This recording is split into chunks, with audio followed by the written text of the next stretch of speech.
Bener-bener. Harusnya hebat.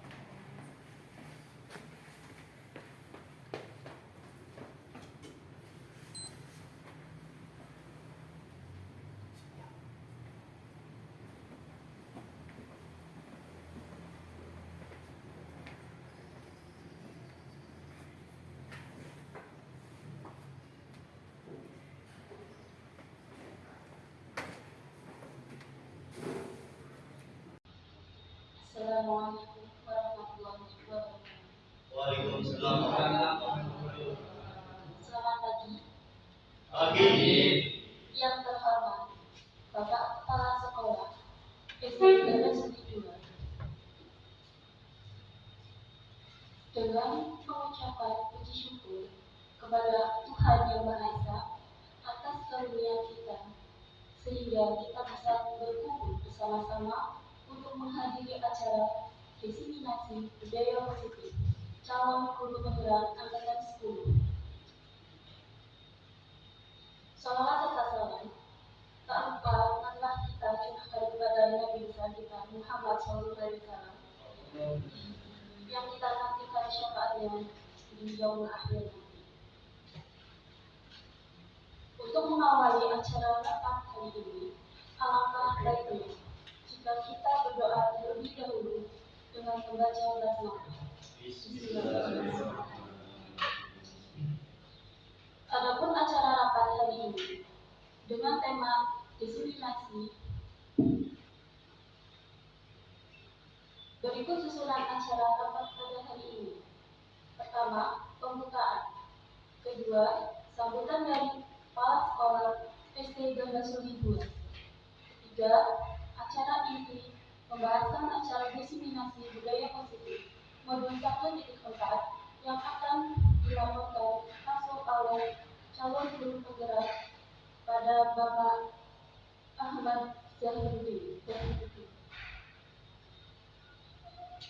Keempat, tanya jawab. Kelima, rangkuman. Dan yang terakhir, penutup. Untuk membuka acara kali ini, saya persilahkan kepada Bapak Kepala Sekolah.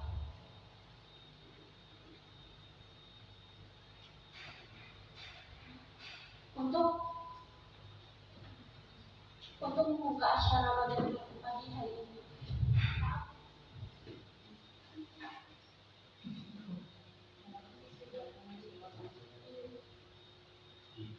Acara selanjutnya, marilah kita bersama-sama menyanyikan lagu Indonesia Raya.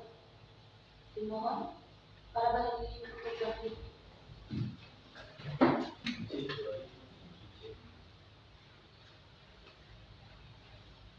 Hiduplah Indonesia Raya, kuat.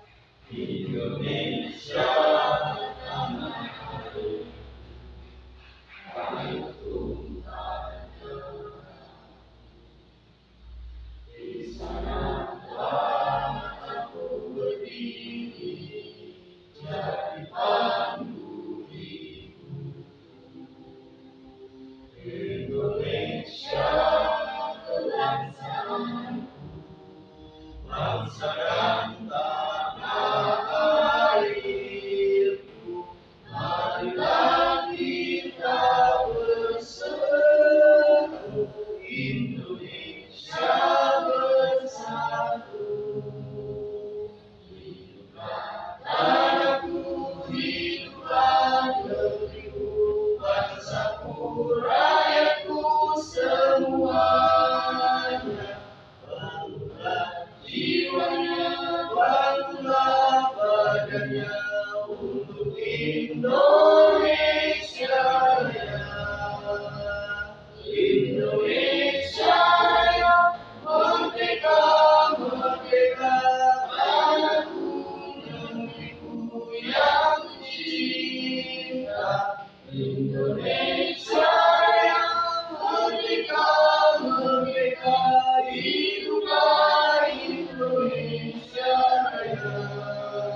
dari Bapak Kepala Sekolah SD Negeri Ganes Milik Kesana.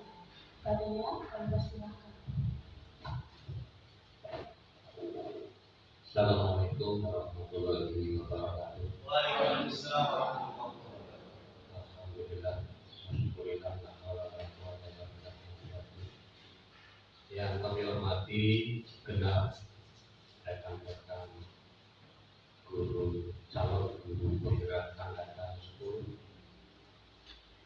yang kami hormati khusus Pak Budi selaku guru kami. Alhamdulillah, pada kesempatan pagi hari ini kita dapat bersyukur dalam rangka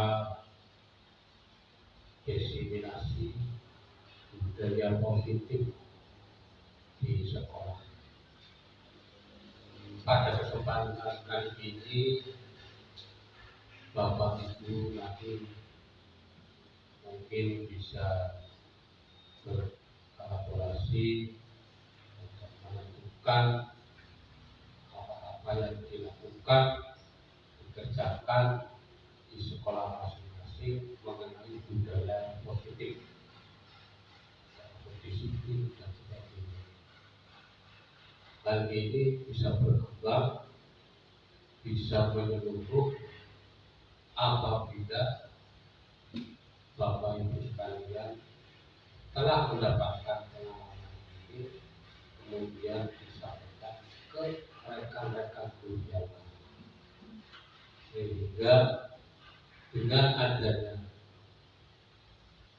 diseminasi budaya positif yang nanti akan dibahas bersama-sama, bukan sampai di sini saja, tetapi nanti hasilnya akan menyeluruh di 8 sekolah satu. Nah, kalau sedikit demi sedikit kayak itu semuanya, insya Allah nanti pendidikan kita akan tambah maju, tambah disiplin dan sebagainya. Jadi intinya kami selaku kepala sekolah dan rumah enjoy saja di sini. Mungkin Pak Awan sudah menyiapkan segala sesuatunya. Kemarin sudah izin, Pak, saya izin ini monggo silakan sampai sore, monggo silakan.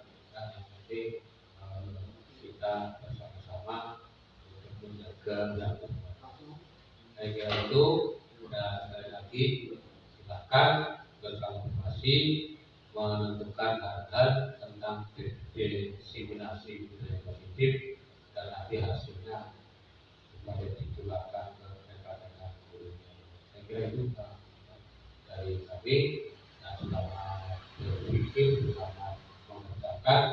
Kami hanya sampai di sini karena pekerjaan kami banyak. Kami harus mengusulkan kami bos satu kesempatan di saya semuanya sedang direkap supaya nanti hari Senin bisa masuk program.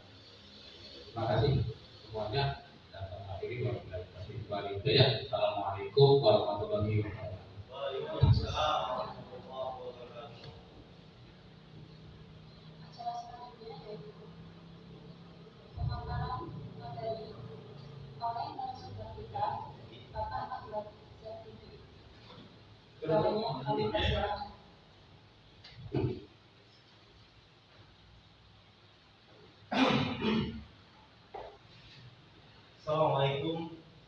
Assalamualaikum warahmatullahi wabarakatuh. Waalaikumsalam warahmatullahi wabarakatuh.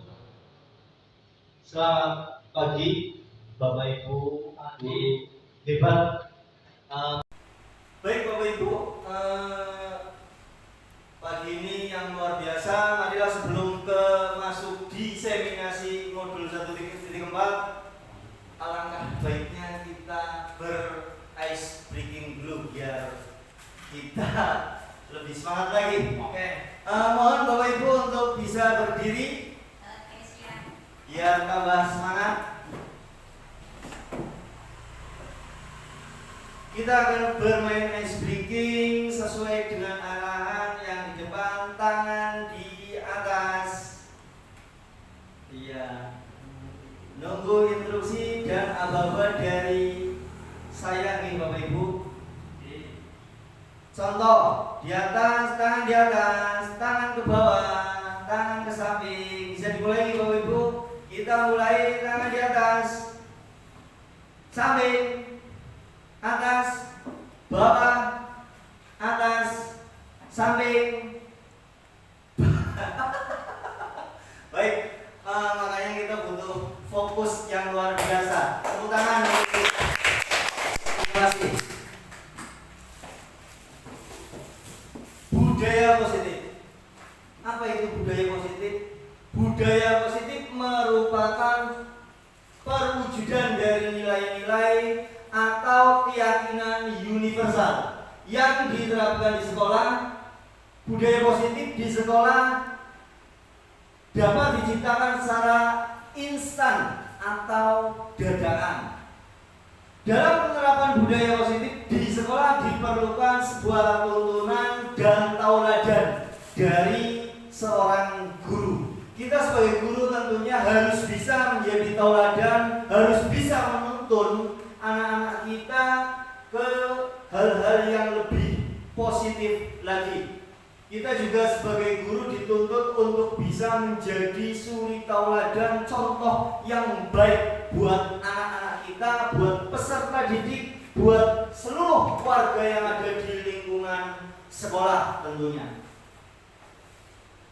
Konsep inti budaya positif yang pertama, perubahan paradigma belajar. Yang kedua, disiplin positif. Yang ketiga, motivasi perilaku manusia. 4, kebutuhan dasar manusia. 5, posisi kontrol guru. 6, keyakinan kelas. Dan yang ketujuh, segitiga restitusi. Ketujuh bagian ini adalah saling keterkaitan. Pembelajaran dengan paradigma baru itu sebuah pembelajaran paradigma baru merupakan pembelajaran yang berorientasi pada penguatan, kompetensi, dan pengembangan karakter yang sesuai dengan profil belajar Pancasila. Mengenali diri dan peran sebagai pendidik. Yang pertama, sebagai pendidik tentu sudah seharusnya mampu mengenali karakteristik dan kebutuhan setiap murid-muridnya. Ini harus dikuasai oleh setiap guru. Guru harus paham, harus tahu, harus mengenali karakter dan kebutuhan setiap peserta didiknya masing-masing. Yang kedua, hal yang paling mendasar juga harus dimulai dari diri kita sendiri, yaitu dengan mengenali kekuatan dan kelemahan kita. Kita tentunya sebagai guru, kita tahu sendiri apa kelemahan kita dan kelebihan kita. Mendidik dan mengajar menurut Ki Hajar Dewantara. Yang pertama, Ingarso Sumtulodo. Maka orang tua adalah guru sebagai suri tauladan bagi anak dan atau siswanya. Ing Madya Mangunkarso yang memiliki makna di tengah memberikan semangat ataupun ide-ide yang mendukung. Tutpuri yang terakhir, Tutpuri Handayani yang memiliki makna di belakang memberikan motivasi. Yang memiliki makna di belakangan memberikan motivasi. Untuk penerapan pembelajaran oleh Ki Hajar Dewantara, salah satunya adalah konsep salam dan bahagia. Kita menyambut anak, kita menyambut peserta didik itu harus salam dan bahagia, agar suasana di dalam proses pembelajaran jauh lebih enjoy, jauh lebih menyenangkan. Yang kedua, konsep menuntun. Kita harus bisa memberikan tuntunan kepada murid-murid kita. Yang ketiga, konsep sebagai petani. Kita harus bisa merawat, mendidik, dan mengembangkan.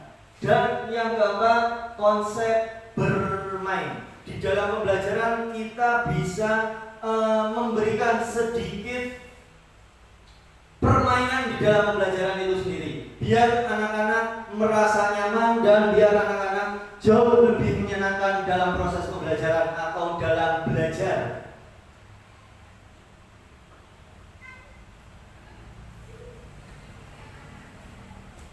Simulasi, cobalah buka. Ini salah satu tugas. Contohnya adalah tugas A adalah mengepalkan salah satu tangan Anda dan coba Anda bayangkan bahwa Anda menyimpan sesuatu yang sangat berharga di dalam kepalan tangan Anda.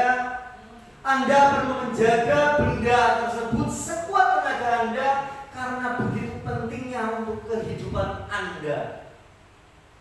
Tugas B atau tugas teman Anda adalah mencoba dengan segala cara untuk membuka kepala Anda. Teman Anda atau si B boleh membujuk, menghardik, mengintimidasi, memarahi, menggoda, menggelitik, bahkan menawari Anda uang agar Anda bersedia membuka kepala Anda. Ini salah satu konsep yang mungkin banyak sekali kita dalam kehidupan sehari-hari kita lakukan. Miskonsepsi tentang teori kontrol. Yang pertama, ilusi guru. Salah satunya adalah mengontrol murid. Yang kedua, ilusi bahwa semua penguatan positif, efektif, dan bermanfaat. Yang ketiga, ilusi bahwa orang dewasa memiliki hak untuk memaksa. Dan yang keempat, ilusi bahwa kritik dan membuat orang merasa bersalah dapat menguatkan karakter. Ini yang mungkin sering kita alami. Dan untuk mengubah itu semua kita tentunya harus bisa mengerti cara mengubah paradigma stimulus respon ke pendekatan teori kontrol. Stimulus respon, realitas atau kebutuhan kita semua itu pasti. Semua orang lihat hal yang sama, itu juga pasti.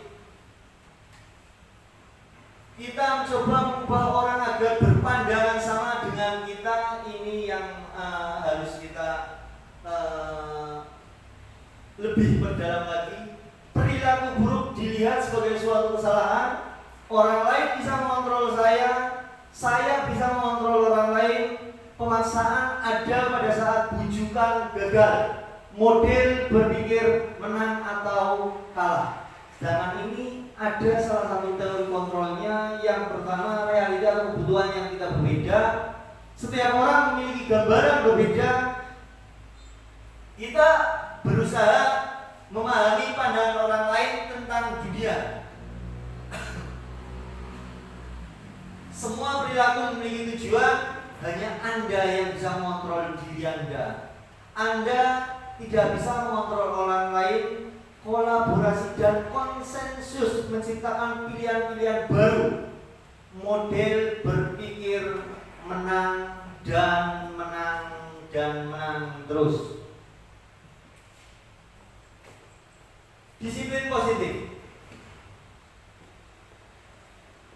Sebagai pendidik, tujuan kita adalah menciptakan anak-anak yang memiliki disiplin sehingga mereka bisa berperilaku dengan mengacu pada nilai-nilai kebajikan universal dan memiliki motivasi intrinsik bukan ekstrinsik.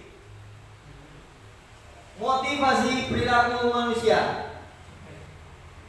salah satunya untuk menghindari dari motivasi ekstrinsik ini, untuk menghindari ketidaknyamanan dan untuk mendapatkan imbalan penghargaan dari orang lain. Ini yang harus kita hindari. Sedangkan untuk motivasi intrinsik, salah satunya atau yang sangat mendukung adalah untuk menjadi orang yang bisa mereka inginkan dan menghargai diri sendiri dengan nilai-nilai yang mereka miliki. Ini perbedaan antara hukuman, konsekuensi, dan restitusi yang mungkin kita sebagai guru juga pastinya selama ini banyak sekali hal-hal ini terjadi. Yang termasuk hukuman salah satunya tidak terencana, atau yang dimaksud dengan hukuman itu biasanya tidak terencana atau sifatnya tiba-tiba. Murid tidak tahu atau apa yang akan terjadi atau tidak dilibatkan. Bersifat satu arah. Berupaya hukuman atau berupa biasanya itu hukuman sangat identik sekali dengan hukuman fisik atau yang menyerang ke psikis kita atau psikis anak itu sendiri. Konsekuensi itu terencana atau disepakati sesuai peraturan murid, tetap dibuat tidak nyaman. Sikap guru selalu memonitor murid.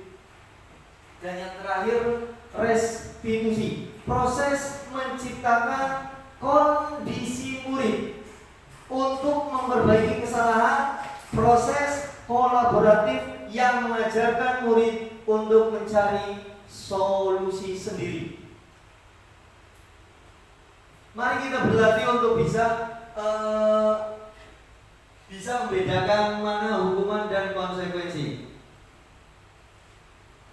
Lari mengelilingi lapangan basket 2 kali karena terlambat hadir di sekolah, itu merupakan salah satu bentuk hukuman. Yang kedua, contoh yang kedua, memberikan coretan yang dibuatnya di meja, itu konsekuensi. Membersihkan coretan apabila ada peserta didik yang ada di kelas itu mencoret-coret meja, terus si murid tersebut konsekuensinya adalah untuk membuat atau membersihkan meja atau kursi yang sudah dicoret-coret tersebut. Itu contohnya adalah konsekuensi.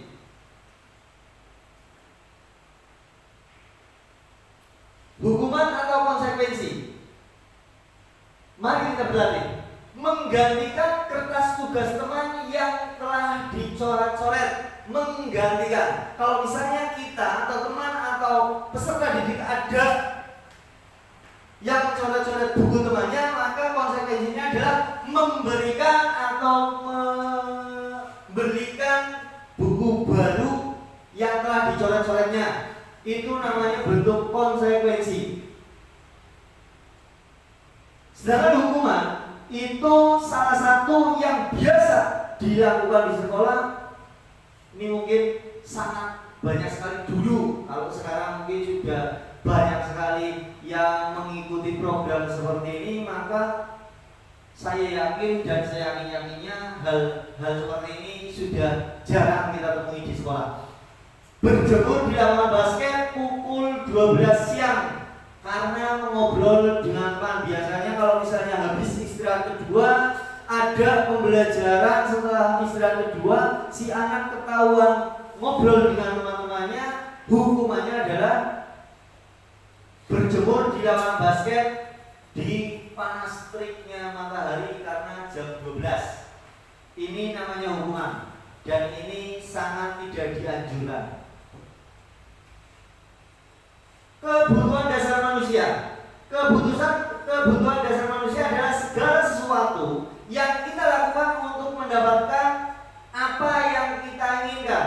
Seluruh tindakan yang kita lakukan memiliki tujuan tertentu, dan semua usaha terbaik yang kita lakukan adalah dalam rangka agar kebutuhan dasar kita terpenuhi. Apa saja 5 kebutuhan dasar manusia? Yang pertama, bertahan hidup. Tentu manusia juga perlu namanya bertahan hidup. Makan, minum, tempat tinggal, keamanan, kesehatan, itu 5 kebutuhan dasar, salah satunya bertahan hidup. Yang kedua, kasih, sayang, dan rasa diterima. Kita sebagai manusia tentunya kita juga membutuhkan kasih sayang dan rasa ingin diterima.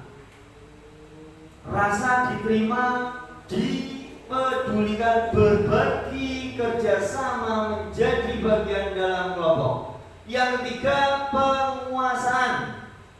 Di antaranya harga diri, keinginan untuk dianggap, memimpin, berprestasi, diakui, dan didengar.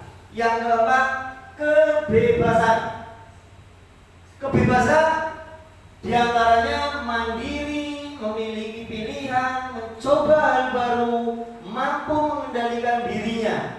Dan yang kelima, kebutuhan dasar yang terakhir adalah kesenangan. Kesenangan ada namanya bermain, humor, antusiasme atau tertawa bersama, ini sangat dibutuhkan. Contoh kebutuhan apa yang ada di kejadian ini? 5 posisi kontrol guru. Yang mungkin guru-guru zaman dulu sering sekali ini kita temui di sekolah. Guru sebagai penghukum. Yang kedua, guru sebagai pembuat rasa bersalah. Guru sebagai teman. Dan yang keempat, guru hanya sebagai pemantau. Dan saat ini yang jauh lebih dianjurkan adalah kita sebagai guru untuk bisa menjadi posisi kontrol manajer.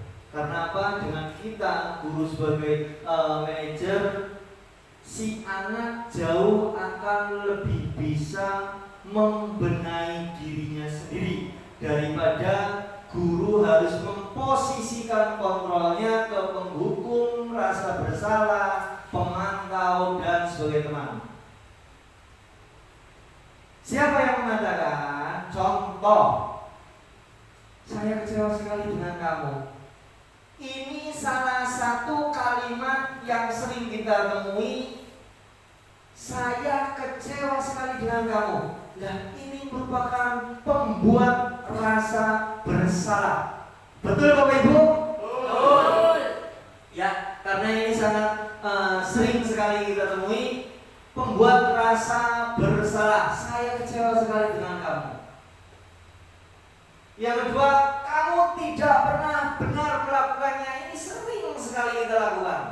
Dulu, kalau saya pribadi sekarang sudah berusaha membenahi dari kata-kata atau kalimat-kalimat saya yang utarakan ke anak saya sendiri atau ke peserta didik. Ini saya berlahan-lahan, step by step untuk bisa mengurangi. Walaupun kadang-kadang 1-2 kali pernah mengatakan seperti ini, tapi sebisa mungkin kalau misalnya saya sendiri atau istri saya mengatakan hal seperti ini ke anak, maka kami berdua konsekuen untuk bisa saling mengingatkan. Karena apa? Ini salah satu contoh yang tidak baik untuk anak kita.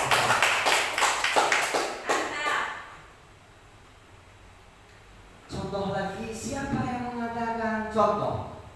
Apa rencanamu untuk menyelesaikan masalah ini?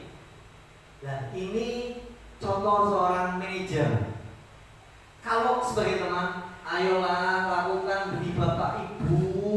Ya, jangan seperti itu lagi. Tapi kalau misalnya kita sebagai memposisikan kontrol kita sebagai manajer, apa rencanamu untuk menyelesaikan masalah ini?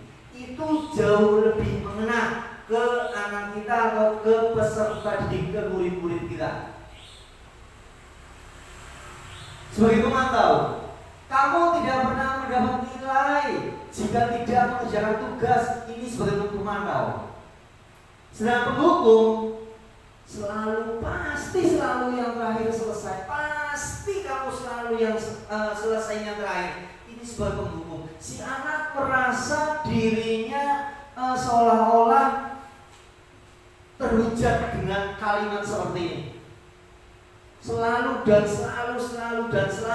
guru kalau misalnya memposisikan kontrol sebagai penghukum, maka ini akan membuat dampak yang tidak baik bagi peserta didiknya. Dan ini salah satu keyakinan kelas yang harus kita ada. Dulu mungkin kita belum pernah namanya membuat keyakinan kelas, karena seiring berjalannya waktu saya pribadi juga berusaha untuk bisa memberikan atau membuat keyakinan kelas pada kelas saya sendiri. Mengapa keyakinan kelas? Mengapa bukan peraturan kelas? Karena kalau keyakinan kelas ini lebih dominan, si siswa jauh lebih bertanggung jawab daripada kita menggunakan kata peraturan kelas. Itu pasti. Dan ini sudah saya buktikan di kelas saya sendiri.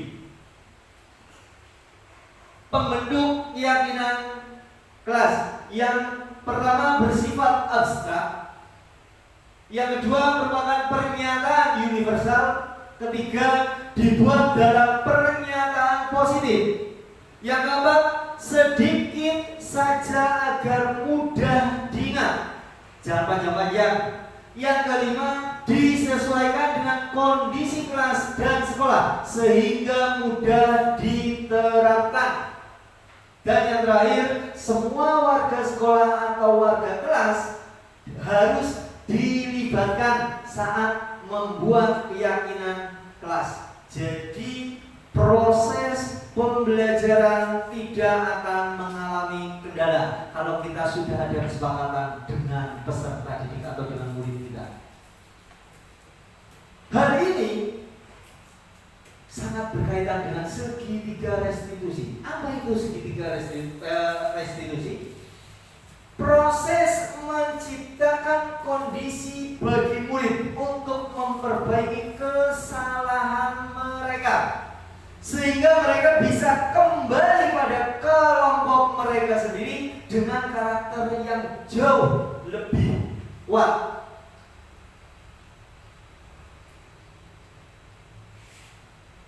Di antaranya di segitiga restitusi itu adalah menstabilkan identitas. Bagian dasar dari segitiga bertujuan untuk mengubah identitas dari orang yang gagal karena melakukan kesalahan menjadi orang yang sukses. Meyakini atau meyakinkan anak dengan mengatakan kalimat-kalimat contoh, berbuat salah itu tidak apa-apa. Jangan kalian lantas semua orang itu pasti akan pernah melakukan kesalahan. Setiap manusia tidak ada yang sempurna. Itu boleh. Tidak ada manusia yang sempurna. Saya pribadi Pak Guru sendiri pernah melakukan kesalahan seperti itu dan sebagainya. Banyak sekali kalimat-kalimat yang harus yang jauh lebih mengenakan hati anak. Yang kedua, selain tadi menstabilkan identitas, langkah yang kedua adalah validasi tindakan yang salah. Setiap tindakan kita lakukan dengan suatu tujuan, yaitu memenuhi kebutuhan dasar. Contoh kalimatnya atau contoh yang harus sering kita terapkan, padahal kamu bisa ya nak, padahal kamu bisa ya nak melakukan yang lebih buruk dari niat. Dan itu contoh salah satu validasi tindakan yang salah. Kamu pastinya punya alasan mengapa melakukan hal tersebut. Kamu patut bangga pada dirimu sendiri karena kamu telah melindungi sesuatu yang penting buatmu sendiri. Yang ketiga, menanyakan keyakinan. Setelah melewati sesi 1 atau langkah 1 dan 2, maka anak akan siap untuk dihubungkan dengan nilai-nilai yang dipercaya dan dipindah menjadi orang yang diinginkan. Apa itu? Yang pertama, apa yang kita percaya sebagai kelas atau keluarga? Apa yang kita percaya sebagai kelas atau keluarga ini patut apa nilai-nilai umum yang kita telah sepakati? Apa bayangan kita tentang kelas yang ideal?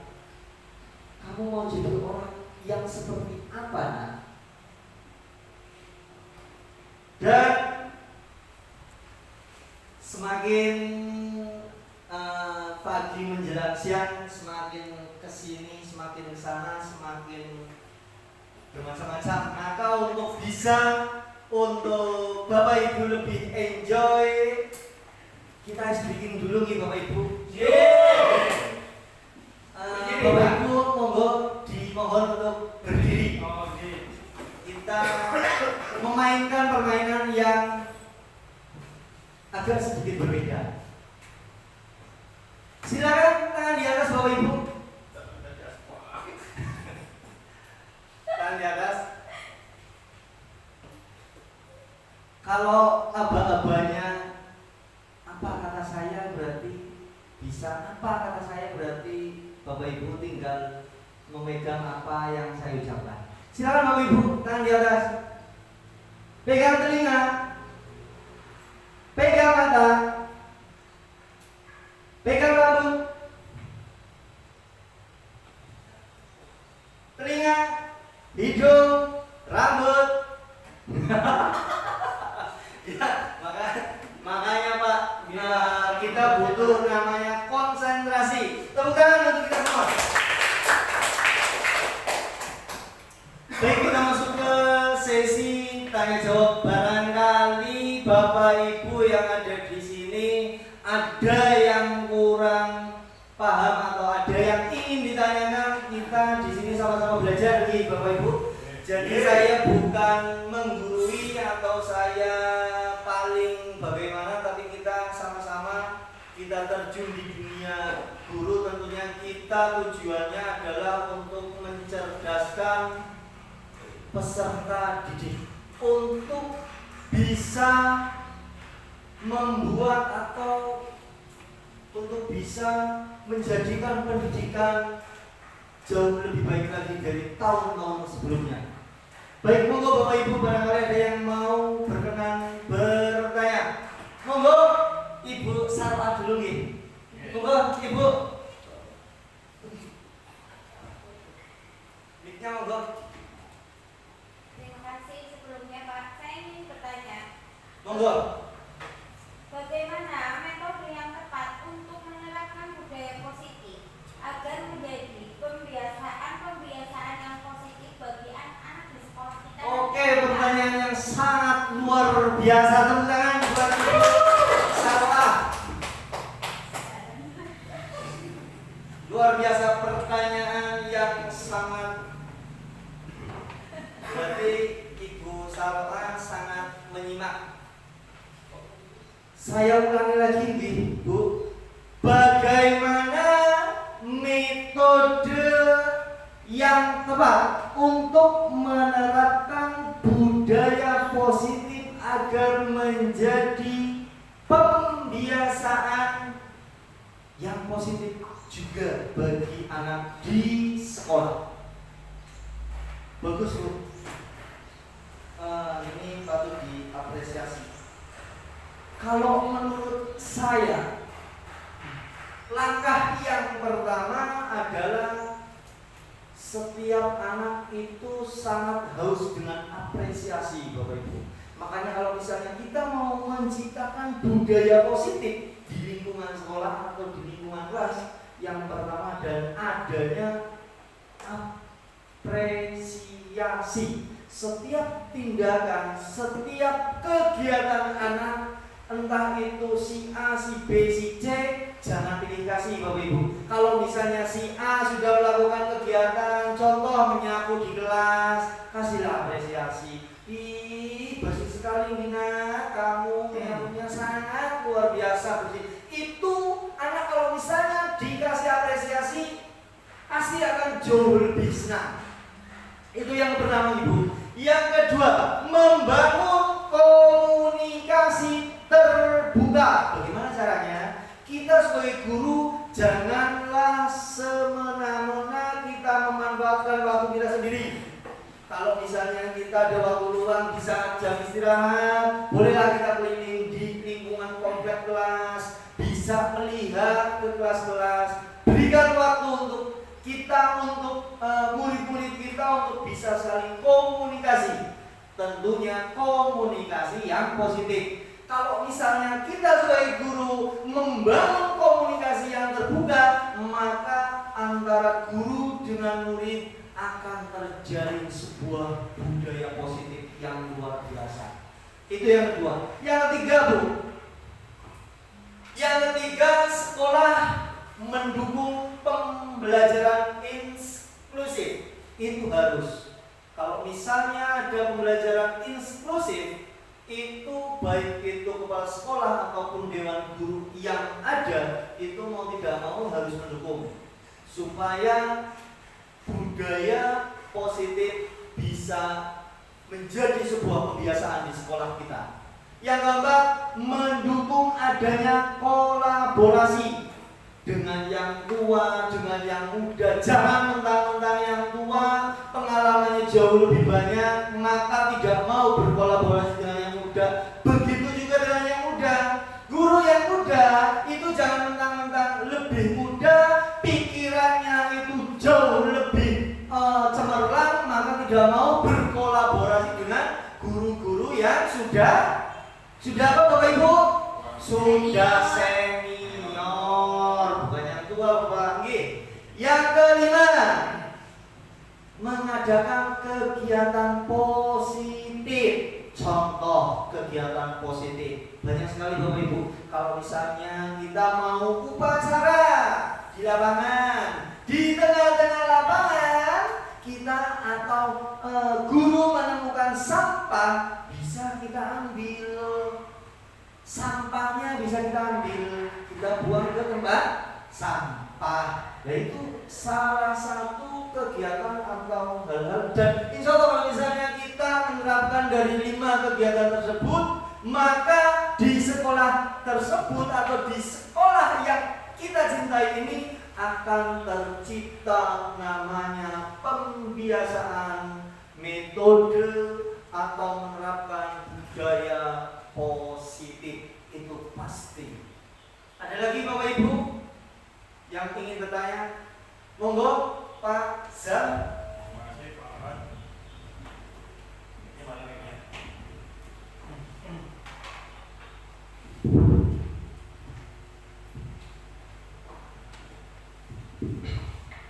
Kegiatan diseminasi ini banyak wawasan dan pengetahuannya. Kami selaku rekan guru SD Negeri 2 banyak menerima masukan-masukan di sini tentang budaya positif yang tentu di dunia pendidikan perkuliahan tidak pernah saya temui, tapi di sini di Guru betul-betul luar biasa. Di sini ada nilai budaya positif,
nilai-nilai tersebut, ya nilai kontrol yang diantaranya adalah sebagai manajer.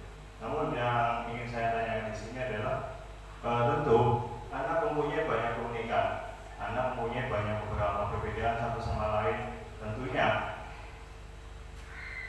nilai-nilai yang didapat oleh seorang anak tergantung juga dengan lingkungan rumahnya.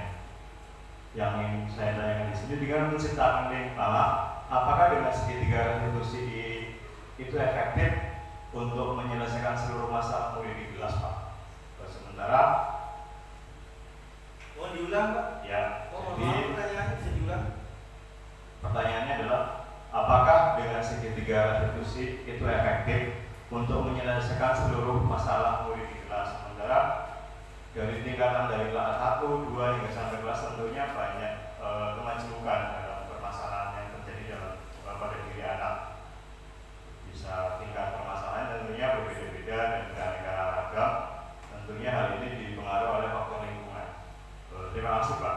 Oke. Assalamualaikum warahmatullahi wabarakatuh. Waalaikumsalam warahmatullahi wabarakatuh. Pertanyaan yang sangat luar biasa juga untuk Fazal. Pertanyaannya sungguh luar biasa.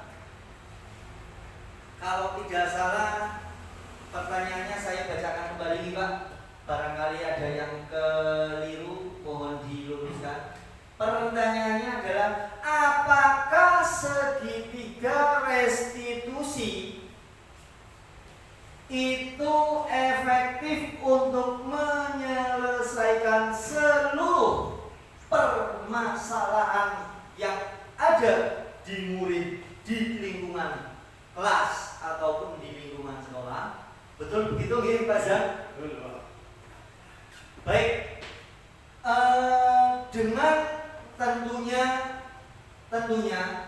dengan pengetahuan yang saya sudah alami atau saya sudah pelajari sejauh ini dari modul 1.4 ini, dengan menciptakan lingkungan yang mendukung, dengan menciptakan lingkungan yang mendukung, komunikatif dan penuh empati, itu segitiga restitusi dapat berfungsi secara efektif di dalam kelas. Karena di segitiga restitusi tersebut itu ada beberapa tahapan. Dan kalau misalnya kita sebagai guru kita menerapkan hal itu, saya yakin seyakin-yakinnya akan bisa tercipta lingkungan yang mendukung, komunikatif dan penuh empati. Segitiga restitusi tentunya dapat berfungsi dengan baik. Seperti itu, Pak Zan. Oke, terima kasih. Ada lagi? Kalau tidak ada, berarti saya mohon maaf, barangkali mengganggu waktunya Bapak Ibu yang seharusnya bisa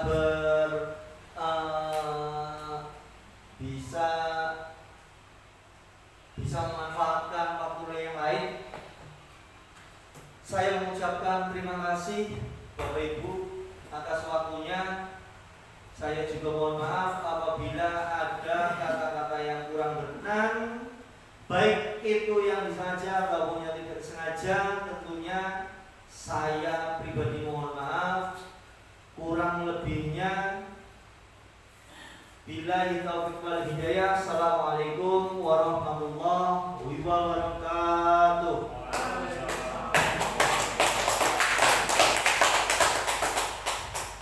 Kepada Bapak Ahmad Zahruddin yang telah mendiskusikan aksi nyata budaya positif. Alhamdulillah, acara demi acara telah berjalan dengan baik. Saya selaku moderator meminta maaf apabila banyak salah-salah kata. Baik Bapak Ibu guru, kita tutup acara pada hari ini dengan bacaan hamdalah. Alhamdulillahirabbil alamin. Wassalamualaikum warahmatullahi wabarakatuh. Waalaikumsalam warahmatullahi wabarakatuh.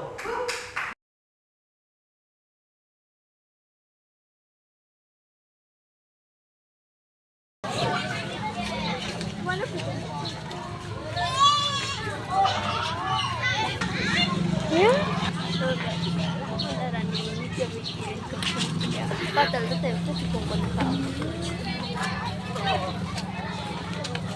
Wah, dibikin.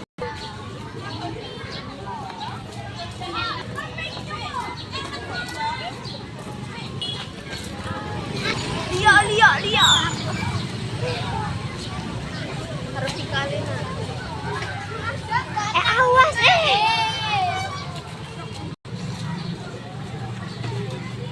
Ini sembilan di sih. Kayak namanya. Kali ngutang. Jarang tahun baru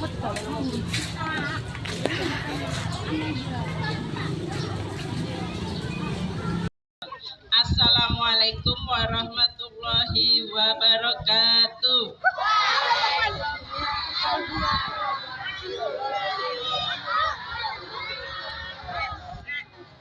Selamat pagi anak-anak. Pagi. Ya, bagaimana kabar kalian hari ini? Alhamdulillah. Luar biasa. Tetap semangat. Allahu Akbar. Ya, biar semangat. Mana semangatmu? Mana semangatmu? Tepuk semangat.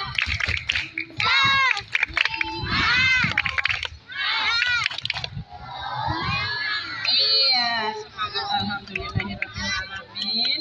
Ya, pada hari ini hari Jumat seperti biasa kita akan mengadakan Pandanus bersama yang membaca Al-Quran dan membaca salawat Nabi Muhammad SAW.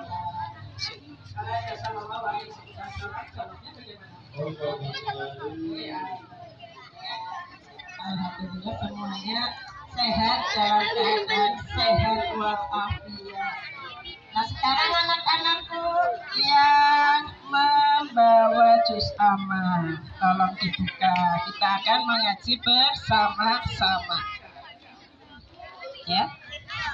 Yang membaca juz amma, yang membawa juz amma berapa anak ini ya? 1, 2, 3. Yang lainnya mana? Nggak dibawa. 4, 5, 6. Silakan semuanya dibuka. Ya wis, walaupun nggak bawa tapi tetap membaca ya, tidak boleh ngobrol sendiri. Ya a'udzu billahi minasyaitonir rajim. Bismillahirrahmanirrahim. Alhamdulillahi rabbil alamin. Ar-Rahmanir-Rahim. Maliki yaumiddin. Iyyaka na'budu wa iyyaka nasta'in. Ihdinas siratal mustaqim. Siratal ladzina an'amta 'alaihim ghairil maghdubi 'alaihim waladdallin.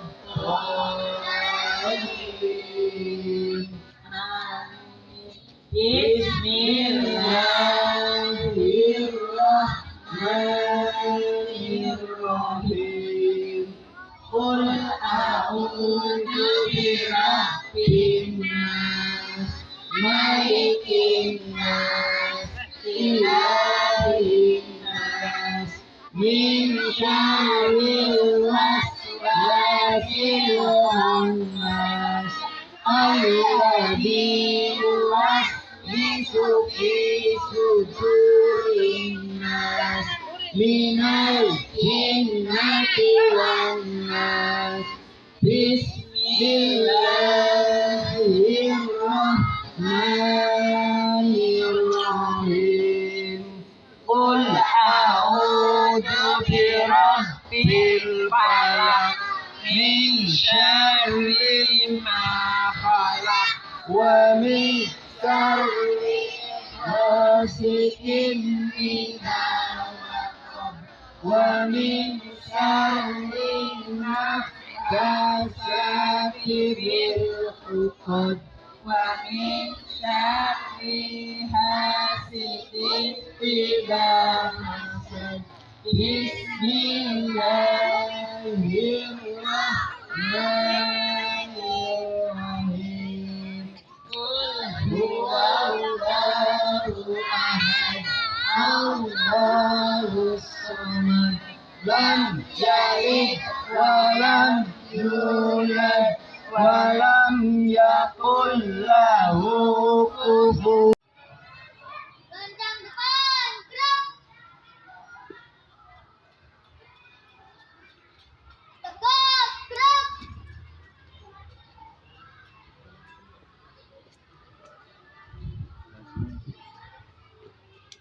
Ini yang putra.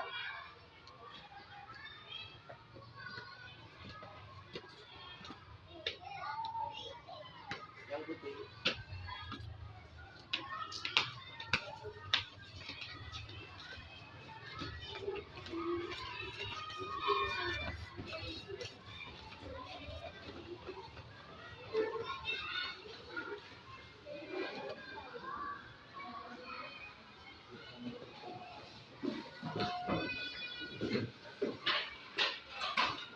Siap beri salam. Abi.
Waalaikumsalam warahmatullahi wabarakatuh. Oke, sip.